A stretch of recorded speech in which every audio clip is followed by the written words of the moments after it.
నఖానాం ఉజ్యోతైః నవనలినరాగం విహసతాం కరాణాం తే కాంతిం కథయ కథయామః కథం ఉమే కయాచిత్వా సామ్యం భజతు కలయా హంతకమలం యది క్రీడన్ లక్ష్మీ చరణతలలాక్షారసచణం.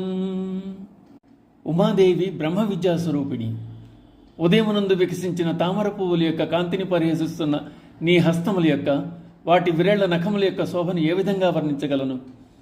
పద్మముల కాంతి కన్నా ఎర్రటి కాంతితో ప్రకాశించే నీ హస్తాలు పద్మములతో పోలిక ఎంతమాత్రమో సరిపోవట్లేదు.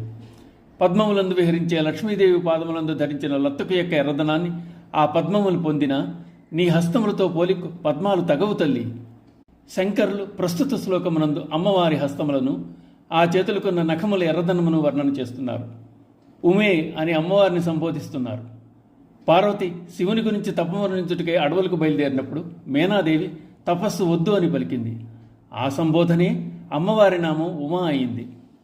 హస్తాలను పద్మాలతో పోల్చడం వాడుక. లక్ష్మీదేవి పద్మాల్లో పుట్టింది, పద్మముల్లో విహరిస్తోంది. అలా విహరించేటప్పుడు ఆమె పాదాలకున్న లత్తుక ఎర్రదనం పద్మములు పొందుతోంది. అటువంటి పద్మంతో కూడా అమ్మవారి హస్తములను పూర్తిగా పోల్చలేము. అమ్మవారి హస్తములకున్న నఖములు సహజంగా ఎర్రదనంతో శోభిస్తుంటాయి. పద్మాల్లోని ఎర్రదనాన్ని మించి అమ్మవారి హస్తాలు నఖములు ప్రకాశిస్తున్నాయి. అదీగాక పద్మాలనేవి ఒకసారి వికసిస్తాయి, ఒకసారి ముడుచుకుపోతాయి. కానీ నీ చేతులనేని పద్మాలు ఎల్లవేళలా వికాసం కలిగి ఉంటాయి తల్లి అంటున్నారు శంకరాచార్యుల వారు.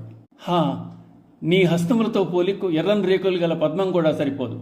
పద్మములకున్నది 16 కళల్లో కేవలం ఒక్క కళ, అనగా 16వ వంతు పోలిక మాత్రమే చెప్పవచ్చు.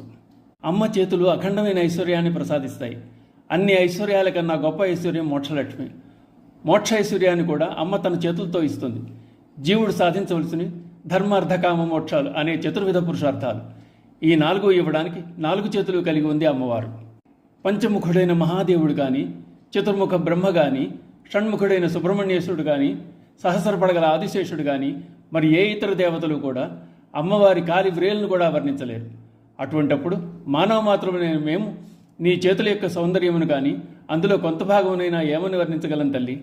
అమ్మకు సామ్యమైన దాన్ని వర్ణించుటకు 3 లోకాల్లో కూడా సరితూ వస్తువు లేనే లేదు. ప్రకృతిలోని సౌందర్యం మొత్తానికి అమ్మ మూలం. శ్రీ మాత్రే నమః.